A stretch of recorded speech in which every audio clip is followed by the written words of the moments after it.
ici Fanny Daté, photographe holistique multipotentielle et intervieweuse d'âmes puissantes et passionnées. Aujourd'hui, nous sommes en direct du BARP et j'ai la joie et la chance d'être en compagnie de Sabrina Idi. Salut Sabrina. Salut Fanny. Et Sabrina aujourd'hui que j'interviewe parce qu'on a passé une journée ensemble, journée de photographie holistique que j'avais organisée et auquel Sabrina a participé. Et du coup, c'était aussi l'occasion d'interviewer Sabrina sur son actualité, sur qui elle est et sa contribution et ce qu'elle peut vous proposer. Donc voilà, toujours dans cette mise en lumière, dans ma contribution de mettre en lumière les gens qui m'inspirent. C'est toujours autant de plaisir et de joie de mettre en lumière des personnes qui œuvrent à créer un monde plus beau, plus juste et plus authentique. Voilà. Alors Sabrina, est-ce que tu peux nous... le mieux c'est que tu te présentes en quelques mots, qui tu es, ce que tu fais, ce qui te fait vibrer, ce qui t'anime dans la vie, quoi. Ok, ça marche.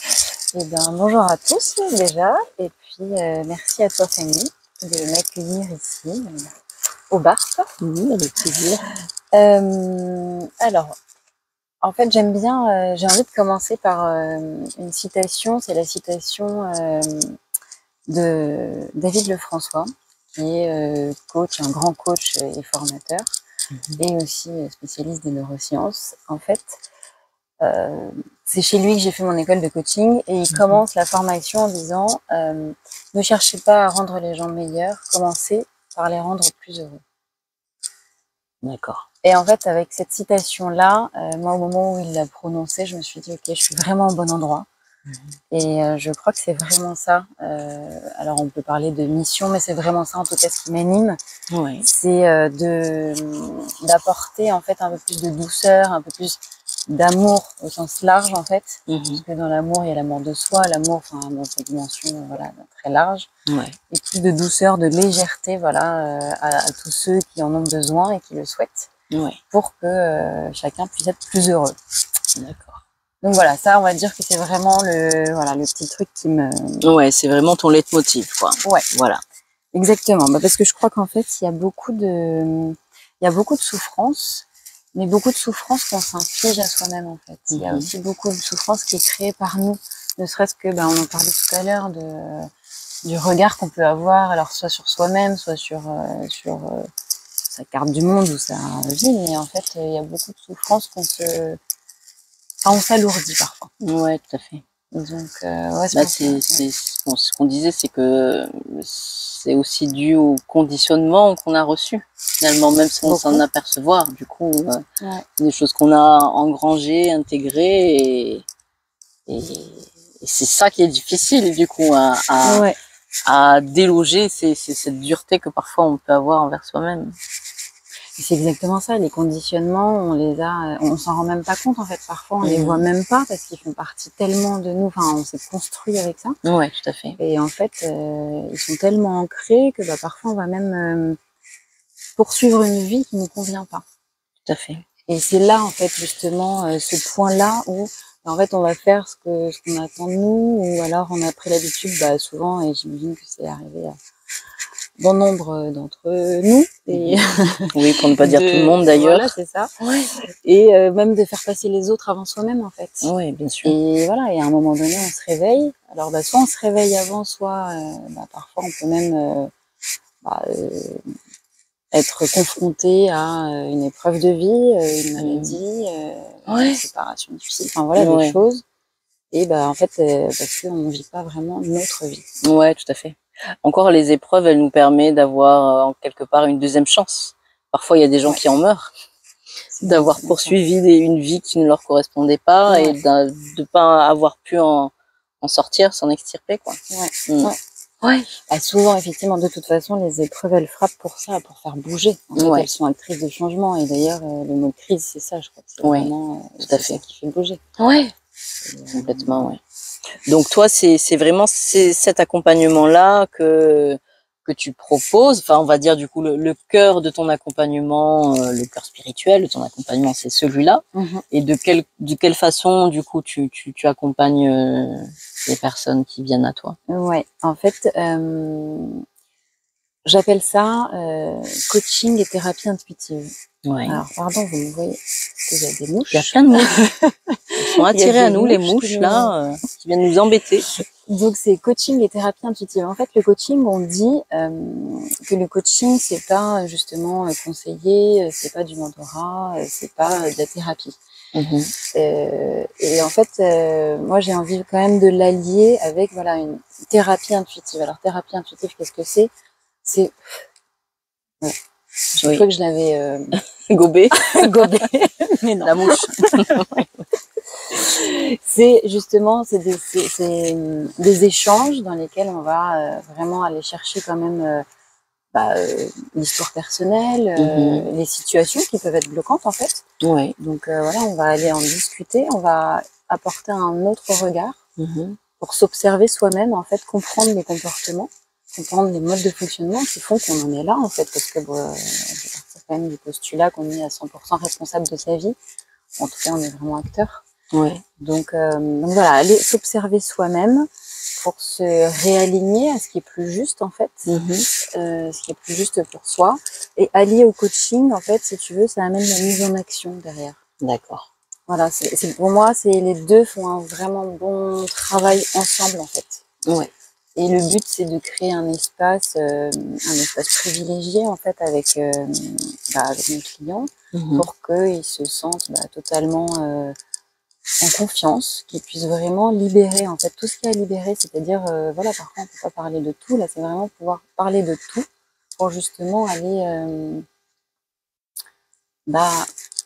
débloquer en fait, débloquer, et ensuite il y a des prises de conscience du coup, et grâce à ces prises de conscience on peut en fait ensuite actionner le changement.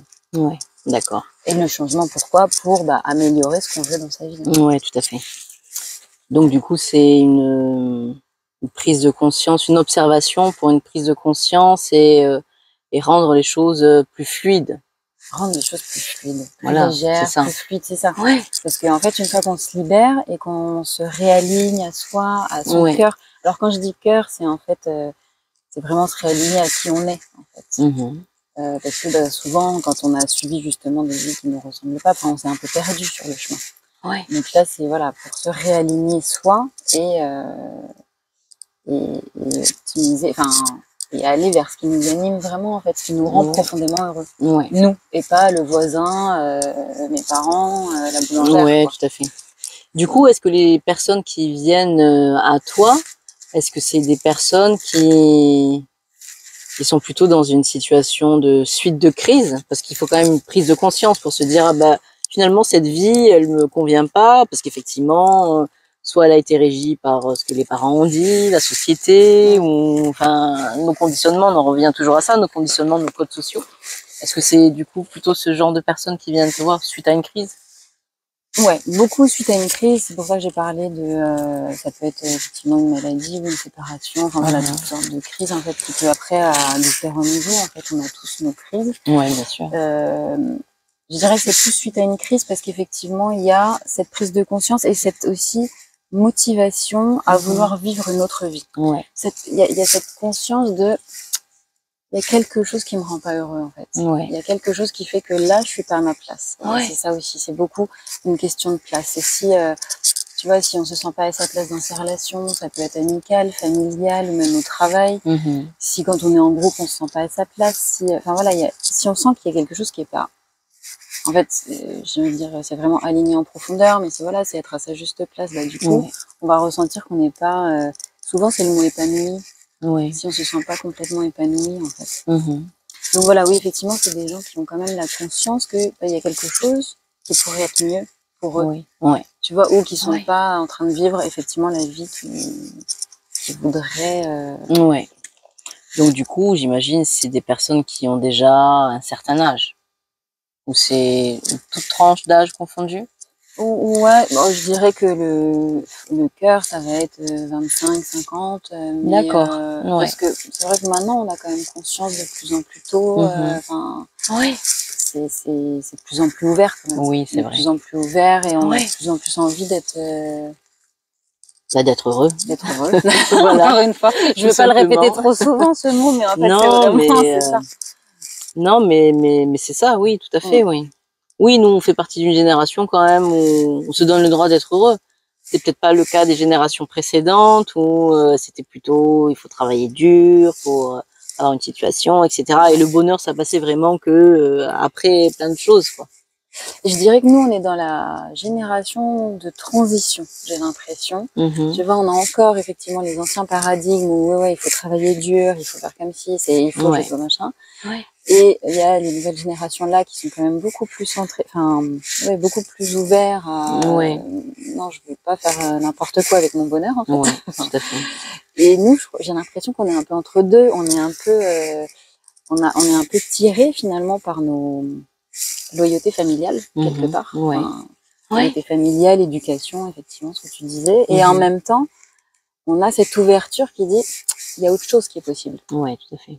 Il y a vraiment autre chose. Et c'est pour ça que d'ailleurs, je pense que c'est aussi notre génération où on retrouve le plus de coachs, de thérapeutes. On est dans cet accompagnement. Oui, c'est comme tu dis, on est cette transition entre l'ancien paradigme et puis le nouveau, où du coup, personnes comme nous qui avons traversé certains parcours avec les épreuves que ça comporte, où on peut accompagner du coup des personnes à aller vers autre chose, quoi. Enfin, le bonheur, quoi. Autre chose, c'est le bonheur. C'est ça. Et je suis sûre qu'il faut, enfin, quelque part, il faut quand même l'avoir un peu traversé. Oui.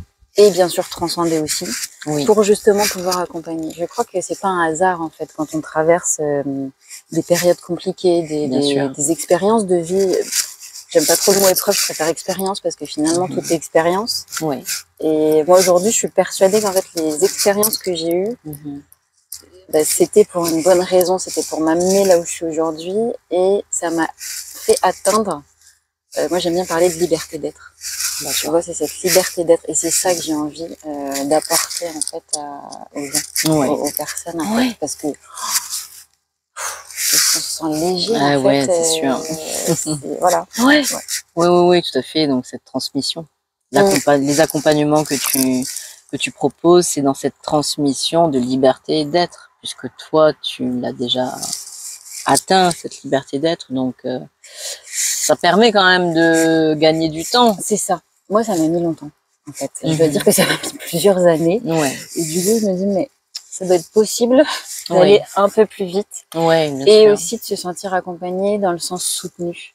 Parce que dans ces périodes-là, on se sent beaucoup, on se sent un peu seul. Et on a l'impression quand même, c'est sortir les rames, quoi. Et en fait, à deux, moi, j'aime bien dire, alors, de toute façon, le coach, il fait pas à la place, enfin voilà, on fait pas à la place de l'autre. Par contre, on peut être vraiment une aide pour aller chercher les ressources de la personne. Et voilà, à deux, pour moi, on va plus vite, plus loin. Tout à fait, bien sûr. Oui. Et puis, comme tu disais, ça, de toute façon, on peut pas faire à la place de la personne. Non. Mais c'est le soutien pour se sentir moins seul, pour se sentir compris aussi et d'avoir un peu en vue ce train d'avance. C'est ça, de passer au niveau supérieur. Et il y a un côté aussi rassurant de dire, enfin, quelque part, voilà, tu vas voir en fait, enfin, derrière les nuages, il y a le soleil, et c'est vrai, en fait, de l'avoir traversé soi-même, c'est voilà, c'est pas une fausse promesse. C'est vrai, et on sait ce qu'il y a derrière, quoi. Et c'est bien mieux que ce qu'il y avait avant. Enfin, complètement. Oui, c'est ça, c'est de pouvoir dépasser les peurs. En général, c'est quand même les peurs. Et de se dire que de l'autre côté de la barrière des peurs, il se présente tellement d'autres portes qui s'ouvrent. Et moi, c'est beaucoup les peurs de pas être aimé, les peurs de rejet, les peurs. Mais oui. Tout à fait. Une fois qu'on lâche tout ça, ah oui, c'est une autre vie, hein, c'est sûr.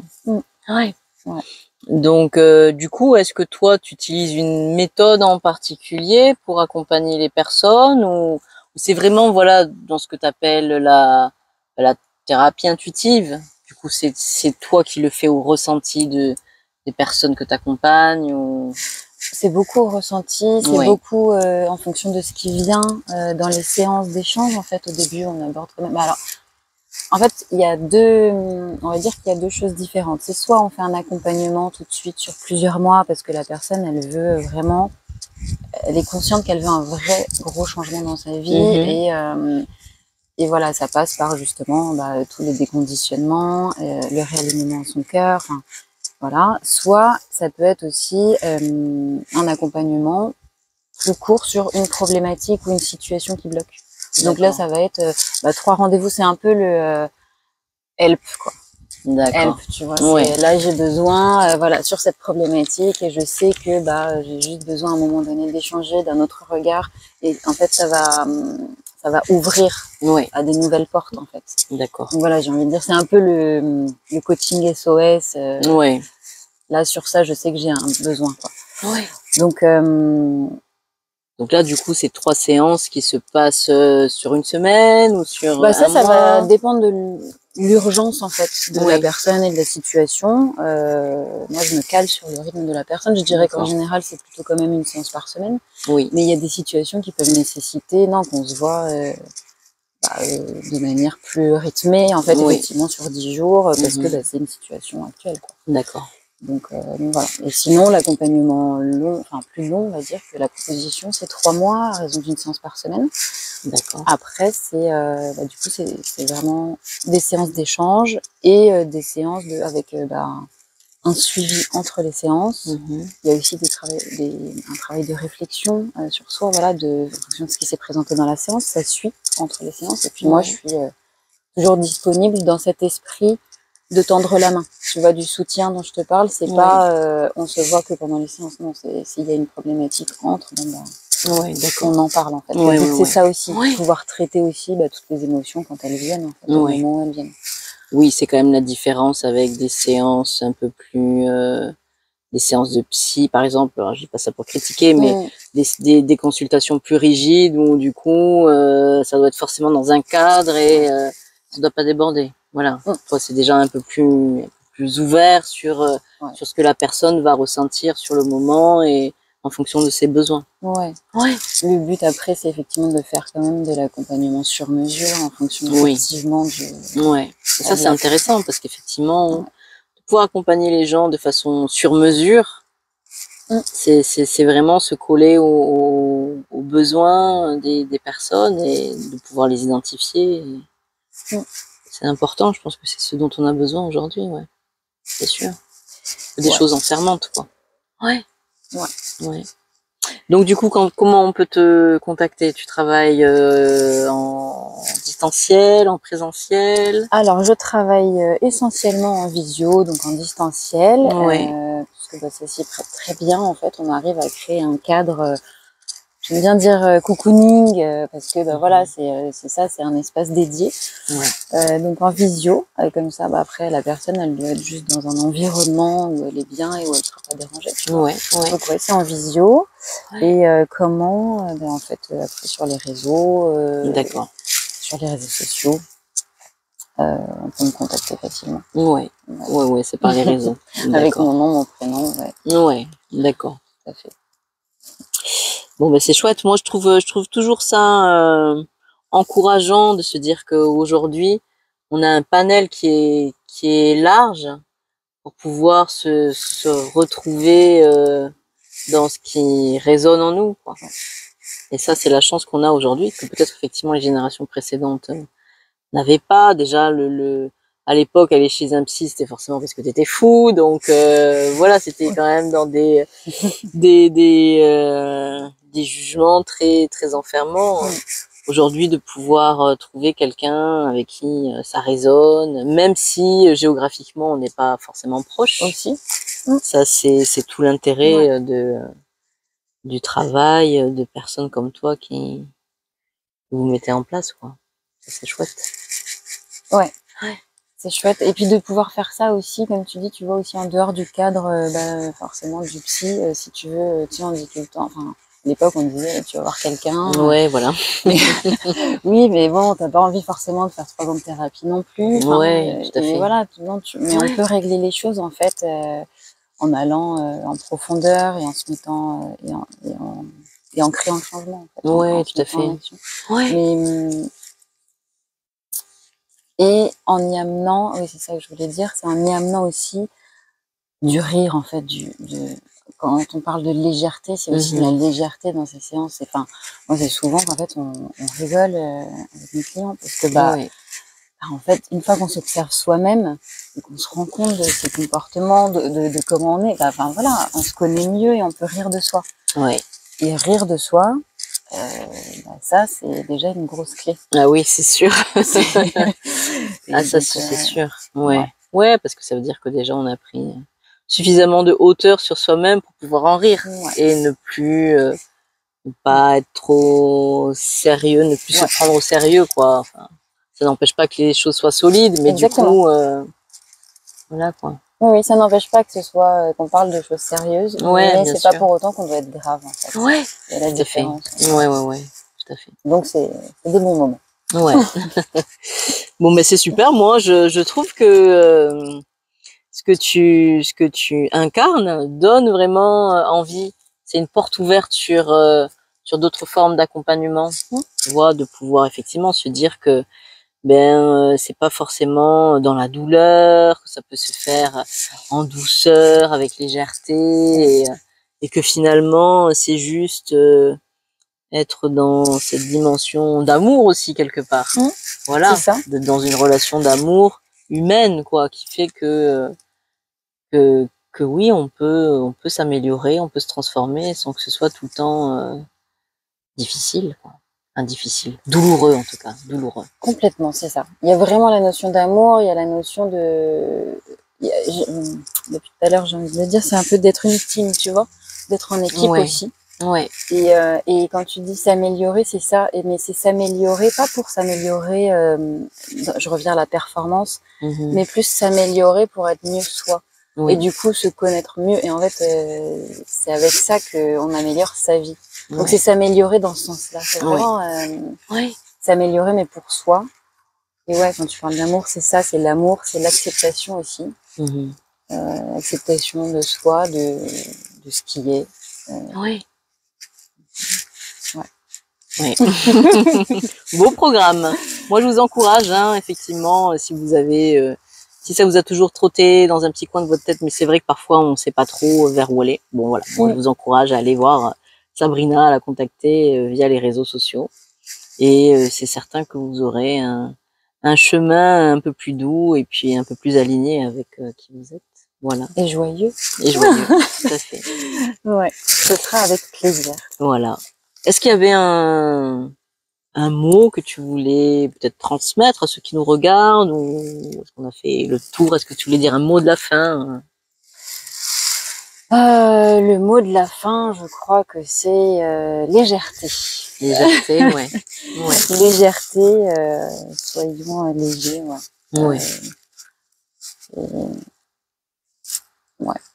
Permettons-nous d'être heureux, en fait. Ouais, tout à fait, ouais. Oui, se donner la permission. Créer sa vie. Tu sais, je vais finir par une citation parce qu'en fait, j'adore les citations. C'est fais de ta vie un rêve et de ton rêve une réalité. Oui, tout à fait. Et c'est possible. Ouais. Complètement. Ouais. Bon, merci beaucoup, Sabrina. Merci beaucoup à toi, j'étais ravie. Merci beaucoup. Voilà, n'hésitez pas, vous savez ce que vous avez à faire maintenant si cette envie vous appelle. En tout cas, nous, sur ce, on vous souhaite une bonne fin de journée. Et puis nous, on va profiter des derniers rayons de soleil. Et puis on se dit à très bientôt. À très bientôt, merci.